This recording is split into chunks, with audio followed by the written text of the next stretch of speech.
তাহলে তোমার দেশি মাল আমরা কিনে খাবো। এই মাত্র শনিবারের থেকে 3 দিন চলে, 3-4 দিন, 3-4 দিনের ভিতরে যতটুকু আমরা বয়কট করতে সক্ষম হয়েছি, সবাই তো এখনো করে নাই, যতটুকু বয়কট করতে সক্ষম হয়েছে তাতেই এক এক দিনে 12 বিলিয়ন 13 বিলিয়ন ডলার, মার্কিন ডলারের লস তাদের হচ্ছে, ক্ষতি তাদের হচ্ছে। কিছু করতে পারি না, বোমা মারতে পারি না, যাই গুলি করতে পারি না, প্রতিশোধ নিতে পারি না, কমপক্ষে ইয়াও কি পারবো না? একটু পারবো না? মা বোনরা, প্রসাধনী ব্যবহার করবা, বাংলাদেশিরা করবা, অন্য দেশেরটা করবা, অন্য কোম্পানির করবা, ইসরায়েলি গুলো সব বাদ দাও, খুঁজে খুঁজে বাদ দাও। আল্লাহ তাআলা বরকত দেবে। এটাও জিহাদ। সেদিনকে আমার কাছে এক মহিলা 2000 টাকা পাঠাইছে বিকাশে, হুজুর এটি তো ইসরায়েল ফিলিস্তিনি পাঠায় দেন। আর মহিলারা কি জেহাদে যাওয়ার কোনো লাইন করতে পারছেন নাকি? তাহলে আমার একটু পাঠায় দেন। আমার ছোট্ট একটা মাই আছে আমার মার কাছে, তুইয়ে আমি ও জায়গায় যে কিছু না পারি, কমপক্ষে যুদ্ধে আহত যারা তাদের সেবা করব। আমি সেদিন ফেসবুকে দেখেছি একটা গর্ভবতী মহিলা, তার ডেলিভারি যন্ত্রণা শুরু হয়েছে, দাত্রী নাই, একা একা পাহাড়ের মধ্যে চিল্লাচ্ছে কাতরাচ্ছে। এই জাতীয় মেয়েদের যদি পাই, কমপক্ষে দাত্রীর কাজটা হলেও করবো, এটা আমার একটা খেদমত হবে। দেখেন হুজুর পাওয়া যায়নি, বলে যে এখনো পুরুষ সেই যার পথ করতে পারতে, তোমারই কিভাবে পাঠাবো? হাজার হাজার মা বোনরা ইমানি চেতনায় এভাবে তারা অস্থির হয়ে গেছে। তুমি কমপক্ষে একটু তাদের প্রসাধনী পরিহার করো, তাদের পোশাক পরিহার করো, তাদের ওই মা পণ্যগুলো পরিহার করো। আমরা এগুলো পারবো তো ইনশাআল্লাহ। আর যুবকরা আমাদের এখানে এই কাজে, তাদের ব্যাপারে ওই ব্যাপারে ওই রকম সহযোগিতা করব। আর আমরা এই যুবকদেরকে একটু সহযোগিতা করি। যদি করে আল্লাহর বান্দা থাকেন যে পকেটে টাকা আছে, কত বাজার ঘাট করেন, আমি 1000 টাকা দেবো ইনশাআল্লাহ, 2000 টাকা দেবো যুবকদের, থাকলে নগদের উপরে, ফিল্ডে যে হালাতে আছেন সেই হালাতে আমরা সহযোগিতা করব। পারা যাবে তো ইনশাআল্লাহ? আছে টাকা আছে, থাকলে 1000 টাকার নোট হলে একজন মানুষ সর্বপ্রথম একটু বের করেন, আমি একটু তার জন্য খাস দোয়া করে দিই যে আল্লাহ বাংলাদেশের জমিনে সবচেয়ে বড় টাকা 1000 টাকা, টাকাটা দিয়ে দিয়েছে মহব্বতের সাথে, তারে তুমি আল্লাহ বদরি সৈনিকদের সাথে জান্নাতি করে দিও। আল্লাহ মক্কা মদিনা জিয়ারত নসিব করো, হালাল ভাবে অনেক টাকার মালিক বানায় দাও, সুস্থতার সাথে লম্বা হায়াত দাও, আপদ বিপদ বালা মুসিবত থেকে রক্ষা করো, রোগ ব্যাধি বালা মুসিবত থেকে হেফাজত করো। এইভাবে দোয়া পেয়ে যাচ্ছেন। কোন আল্লাহর বান্দা থাকলে একটু বের করেন, টাকা কাছে থাকলে বের করেন, না থাকলে চাই না। আর যদি এর চেয়ে ছোট থাকে 500 100 200, এই টাকাগুলো একটু হাতে রেডি করেন ইনশাআল্লাহ। এই যে চলে এসে আলহামদুলিল্লাহ। কোন আল্লাহর বান্দা থাকলে মাশাআল্লাহ মাশাআল্লাহ, কত 1000 1000 মাশাআল্লাহ জাযাকাল্লাহ, 1000 টাকা যদি পুরো 1000 টাকা নোটটা 5 খানাতে 1000 হয়ে গেছে আলহামদুলিল্লাহ। আছেন যাও ভলেন্টিয়াররা যাও ভিতরে। আজকের পকেটের বড় টাকাটা দেন, আজকের পকেটের বড় টাকাটা যুবকদের একটু সহযোগিতা দেন। এই জামার কোরসে কালেকশন করা সুন্নাত, কালেকশন সাহাবায়ে কেরাম কোরসে কালেকশন করতে। হযরত আবু হুরায়রা বলে, বিলাল বলে, হুজুর আমারে কইছে কালেকশন করো তবুকের যুদ্ধে। মহিলা তখন পর্দার আয়াত ফরজ হয়নি। আমি মহিলাদের মাহফিলে মসজিদে ঢুকে গেছি, তারা নাকের তা কানের তা গলার তা সব খুলে আবার কোরস ভরিয়ে দিয়েছে, শোনাই দি।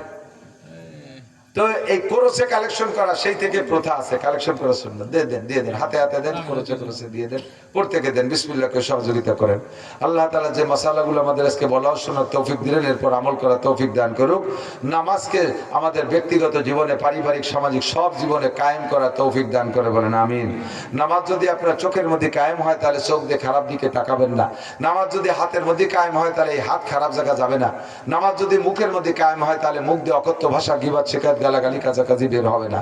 নামাজ যদি চোখের মধ্যে প্রতিষ্ঠিত হয়, তাহলে চোখে খারাপ কিছু দেখতে চাইবে না। নামাজ যদি লজ্জাস্থানের ভিতরে কায়েম হয়, তাহলে লজ্জাস্থানে অন্যায় করবে না। এভাবে আমার শরীরের ভিতরে নামাজকে কায়েম করার চেষ্টা করি, অর্থনীতির মধ্যে নামাজকে কায়েম করার চেষ্টা করি। আল্লাহ তাআলা আমাদের কবুল করেন, সবাই করেন আমিন। সভাপতি শাহুদুর দাওয়াত বরকাতুম দোয়া করবেন ইনশাআল্লাহ। না সালাক দুরূদ শরীফ পড়ে আল্লাহুম্মা সাল্লি আলা। আপনার নিজের জন্য করেন আর না করেন, কমপক্ষে কিরবানাত করেন না, ফিলিস্তিনের জন্য একটু দোয়া করার জন্য ওলিও বসেন। ফিলিস্তিনের জন্য দোয়া তারা পাবে। একজন মরহুম মারা গেছে, তার রূহের মাগফিরাতের দোয়া হবে ইনশাআল্লাহ। হ্যাঁ, মুকুল গাজী, আল্লাহ তাআলা তারে মাফ করে দিক, জান্নাতি করুক, সবাই বলি আমিন। আল্লাহুম্মা সাল্লি আলা মুহাম্মদ। কালেকশন হলে নিয়ে আসেন, শেষ করেন, দোয়া করি।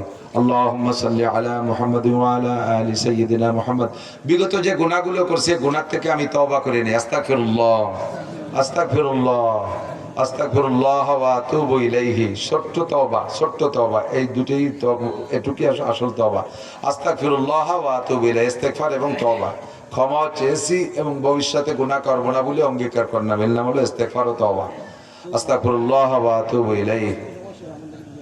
اللهم صل وسلم على محمد. الحمد لله رب العالمين والصلاة والسلام على أشرف الأنبياء والمرسلين ربنا ظلمنا أنفسنا وإن لم تغفر لنا وترحمنا لنكونن من الخاسرين ربنا فاغفر لنا ذنوبنا وكفر عنا سيئاتنا وتوفنا مع الأبرار ربنا هب لنا من أزواجنا وذرياتنا قرة أعين واجعلنا للمتقين إماما اللهم زدنا ولا تنقصنا وأكرمنا ولا تهنا وأعزنا ولا تذلنا في الدنيا والآخرة وآتنا ولا تحرمنا وآثرنا ولا تؤثر علينا عدونا وارض عنا وأرضنا يا أرحم الراحمين اللهم إنا نجعلك في نحور الأعداء والجبابرة اللهم إنا نجعلك في نحورهم ونعوذ بك من شرورهم يا حي يا قيوم برحمتك نستغيث রব্বুল আলামিন যুব সমাজের আয়োজনের আজকের মাহফিলের শেষ প্রান্তে চলে আসছি আহলে হক হক্কানি উলামায়ে কেরাম রব্বানি উলামায়ে কেরাম অত্যন্ত গুরুত্বপূর্ণ আলোচনা করেছেন আমরা শুনেছি অবশেষে আমি মূর্খ আনপড় বেআমল কমবক্ত হতভাগ্য যা পারছি আলোচনা করে শাহী দরবারে ভিক্ষার দোকানে হাত তুলেছি মালিক তুমি এক্ষুনি আমাদের জীবনের সমস্ত গুনাহ খাতা মাফ করে দাও যেসব গুনাহ আল্লাহ সমাজে আছে তার একটা গুনাহ আমরা করতে বাদ দেই না কতবার যে তওবা করেছি আবার নফস শয়তানের কাছে হেরে যাই তওবা ভঙ্গ হয়ে যায় আজকে তুমি শেষবারের মতো ক্ষমা করে দাও আয় রব্বুল আলামিন আমাদের আব্বা মা দাদা দাদি নানা নানি শ্বশুর শাশুড়ি আত্মীয় স্বজন পাড়া প্রতিবেশী বন্ধু বান্ধব উস্তাদ শাগরেদ পীর মুর্শিদ ছাত্র ছাত্র ভাই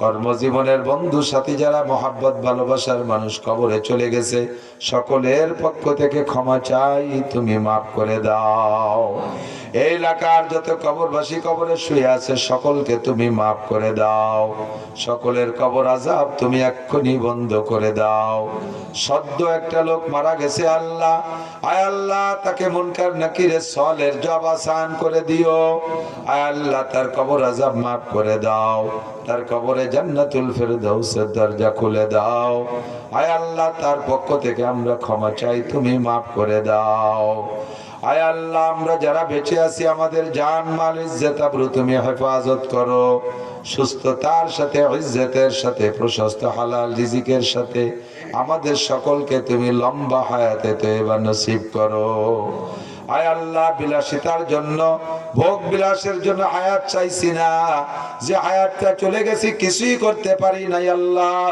একটু হায়াত চাই যাতে ইবাদত বন্দেগী করতে পারি এজন্য তুমি আমাদের সুস্থতার সাথে ইজ্জতের সাথে হালাল প্রশস্ত রিজিকের মাধ্যমে হায়াত বাড়াইয়া দাও আয় আল্লাহ আমাদের মধ্যে যারা অসুস্থ রোগী আরো অনেক রোগীরা দোয়া চেয়েছে সব রোগীদেরকে সুস্থ রোগ মুক্ত করে দাও যারা অভাবগ্রস্ত হালাল রিজিকের মাধ্যমে তাদের অভাবও দূর করে দাও যারা যে গুনার মধ্যে আছে আল্লাহ তোমার কুদরতি নজরের পাহারাদারির মাধ্যমে গুনার থেকে ফিরে আসার তৌফিক দাও যুব সমাজ দুনিয়ার অনেক অনেক অন্যায় তারা করতে পারে জাগতিক অনেক অনুষ্ঠান করার সুযোগ তাদের আছে সব কিছু বাদ দিয়ে আমার প্রাণ প্রিয় যুবক বন্ধুরা সুন্দর একটা মাহফিলের ইন্তজাম করেছে আমরা তাদের যেমন পছন্দ করেছি রব্বুল আলামিন তুমিও তাদেরকে মোহাব্বতের কোলে তুলে নাও আয় আল্লাহ তাদের এই পরিশ্রমের বিনিময় নেকি দ্বারা আমলনামা ভরপুর করে দাও আয় আল্লাহ যুবকদেরকে তুমি নামাজি নেককার দিনদার পরহেজগার বানায় দাও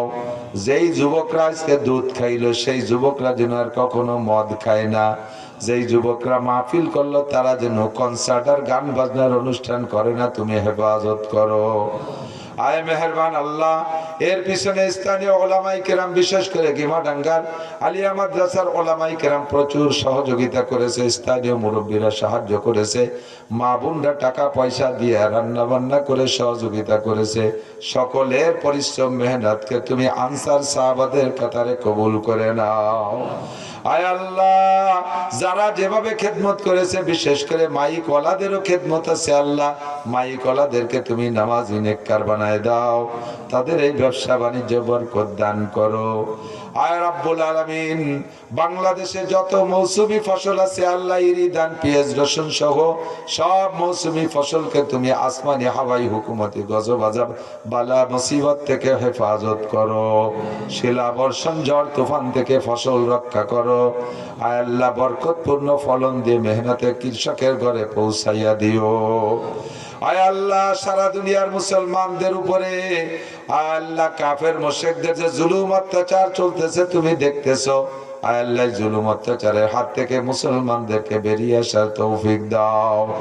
বিশেষ করে গাজা ফিলিস্তিনের মুসলমানদের উপরে আসমানি রহমত বরকত নাজিল করো। তাদের উপরে তুমি গায়েবী সাহায্য ফরমাও। বদরের যুদ্ধে তুমি 5000 ফেরেশতা দিয়ে কাফেরদেরকে পিটান দিয়েছিলে আল্লাহ, তাদেরকে হারিয়ে দিয়েছিলে। তোমার কাছে কি সেই ফেরেশতা নাই? অবশ্যই আছে। আর ফেরেশতা লাগে না, তুমি কোন বললেই সব হয়ে যায়। মেহেরবানি করে গাজা ফিলিস্তিনের মুজাহিদিন মুসলমানদেরকে তুমি বিজয় করে দাও। ইহুদ নাসারা ডোনাল্ড ট্রাম্প নেতানিয়াহুর গোষ্ঠীকে ধ্বংস করে দাও। ভূমধ্য সাগরে তাদের জাহাজ সহ ডুবাইয়া শেষ করে দাও। তাদের অস্ত্রে তাদেরকেই ধ্বংস করে দাও। বাইতুল মুকাদ্দাস মুসলমানদের কিবলাকে আল্লাহ তুমি আবার মুসলমানদের হাতে এনে দাও। আয় মেহেরবান আল্লাহ, আমাদের সকলের দিলের নেক আশা নেক তামান্না পূরণ করে দাও।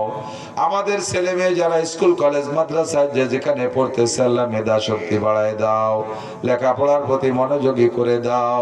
ম্যাট্রিক আইএ বিএ যারা যেখানে যে সেক্টরে পরীক্ষা দিচ্ছে ভালো পরীক্ষা দিয়ে ভালো ফলাফল নসিব করো। মাদ্রাসায় যারা পড়তেছে আল্লাহ তাদের লেখাপড়ার প্রতি মনোযোগী করে দাও। অনেক আব্বারা সন্তানকে মাদ্রাসায় দিয়ে আলেম বানানোর আশা করে, সন্তানরা বোঝে না, ভুল করে। ও রব্বুল আলামিন এই সন্তানদেরকে সহি বুঝ তুমি দান করো।